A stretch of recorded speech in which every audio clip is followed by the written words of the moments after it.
सुरभि बेटा पानी देना। सुरभि बेटा पानी लेना। बेटा सुनाई नहीं दे रहा है क्या?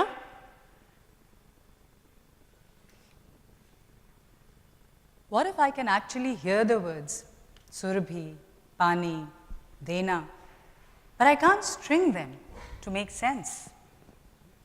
सुरभि पानी. Somebody is getting really upset.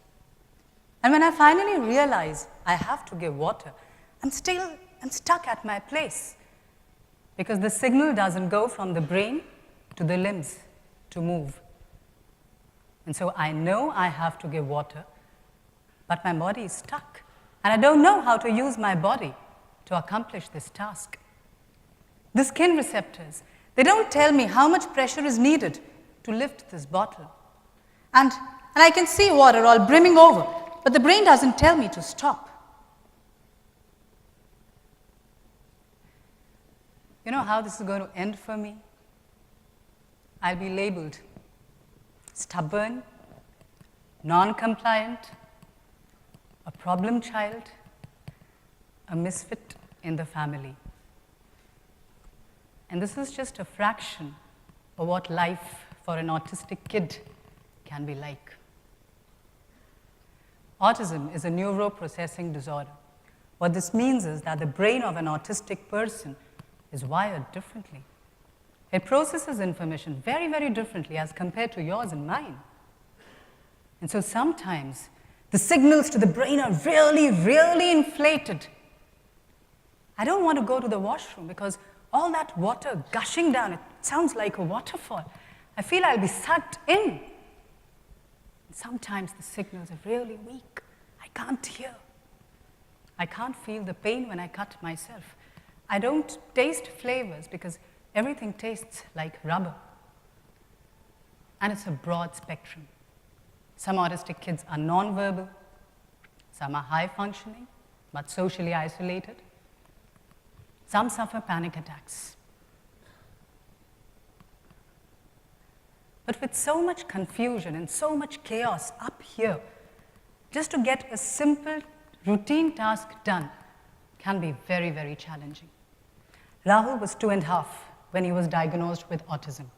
And all that Aarti could manage to say in that moment of shock and grief was, oh my God, will he ever get married? Coupled with autism, he had another condition, refractive epilepsy, which meant his epilepsy could not be controlled through any medication. 100 days a year, Rahul would suffer seizures, clustered seizures, one after the other. At 2, Rahul was aggressive. There were severe meltdowns, and they're not the regular child tantrums because there was hitting, biting, scratching, and for no apparent reason.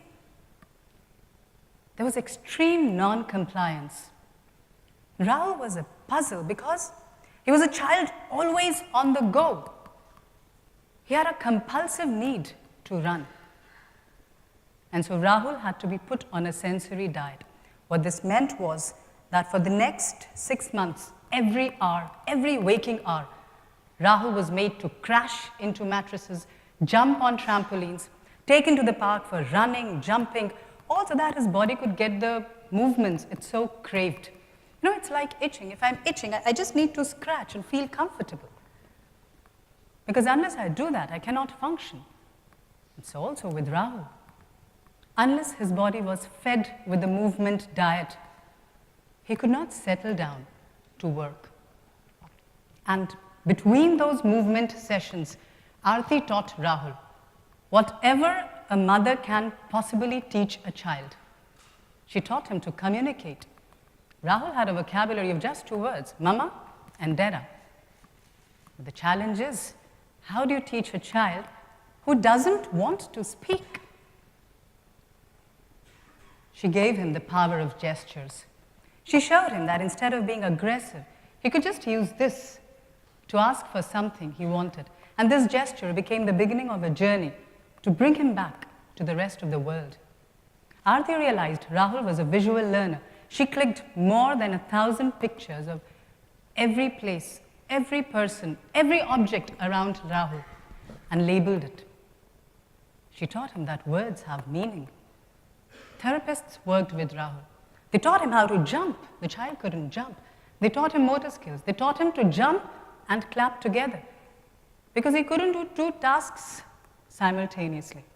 They taught him how to climb a ladder just so that he could know that his limbs move and how to use his body. And this little star was just beginning to twinkle. All because Aarti worked with Rahul for 8 hours a day, and the remaining time was spent in researching autism, connecting with other parents, setting up goals, meeting therapists. But there were moments of weakness, and there were feelings of comparisons with normal kids or friends, comparisons with other special kids who responded beautifully to intervention. And all this was interspersed with seizures, 100 days a year, 1 in 3 days, and it took him almost 2 days to come out of that trance. And when he finally did, concepts were forgotten. Language was lost. He forgot the use of words, which were so painstakingly acquired. He forgot how to climb a ladder. He forgot his motor skills. Months of work was just washed away, and this continued for 7 years. Medicines were switched, but with no control on epilepsy. And in the meantime, Aarti learned that her elder son had ADHD and a learning disability. At some point in time, Aarti took recourse to healing, spirituality, anthroposophy, which is another philosophy of life. But the one question I always ask her is, did she ever stop? Did she ever stop working with the kids? No, that never happened. She felt depressed, she cried, she blamed herself, she still does. Surprisingly, she never blamed the world. But then got up, dusted herself, and started everything all over again. And there's so many things I draw from Aarti's and Rahul's life. Sometimes, life offers us with unanticipated twists and turns. Sometimes, the life that we are destined to live is not what we'd asked for. It's unfair, it's painful, because that's not what you'd worked so hard for, man. But then, we need to accept.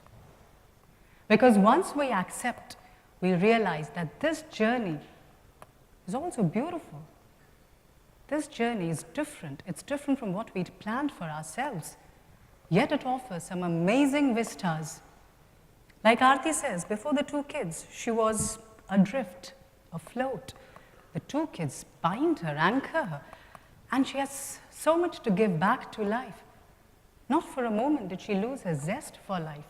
She found time for herself. She found time to be with friends. She found time for crazy night outs. She plays throwball. She's a member of the PTA. She's part of a parent support group. She has strenuous workout sessions. Never did Rahul become the bane of her life. If anything, she emerged stronger and more resilient. We accept, but we don't give up. We set goals, we work, practice. Even if we take 3 steps forward and 1 step backward, we're still 2 steps up. And do that 100 times, and we're already a mile from where we started. Accept, don't give up, and celebrate. Celebrate the small successes. You know, you wouldn't believe it, but there is so much to celebrate in a family with a special kid, because every little achievement is celebrated. Rahul woke up happy, cause for celebration. Rahul didn't hit anyone in the school. Wonderful. Rahul didn't throw a tantrum. Wow. Rahul spoke in a full sentence. Amazing. Rahul played with a toy for 1 minute. It's crazy. But then it would have taken months and months of work to get this kind of an output from a special kid. For those of us who are blessed with happy, healthy kids, life has offered us in abundance. We really need to celebrate every moment of their growing up, and not just when they go to the dais or when they win a medal. My friend Rahul is 10 years now. He's a much calmer, much happier child. Rahul is reading. Rahul is writing. For a child who couldn't jump, he's skating, he's swimming, he's cycling. For a child who couldn't converse, he can talk back and forth to a stranger. For a child who had no attention span, he's attending a 7-hour-long school. And for those of us who sometimes doubt or ridicule the alternate philosophies of life, Rahul has also been epilepsy-free for a year now. Thank you. Thank you so much. Thank you.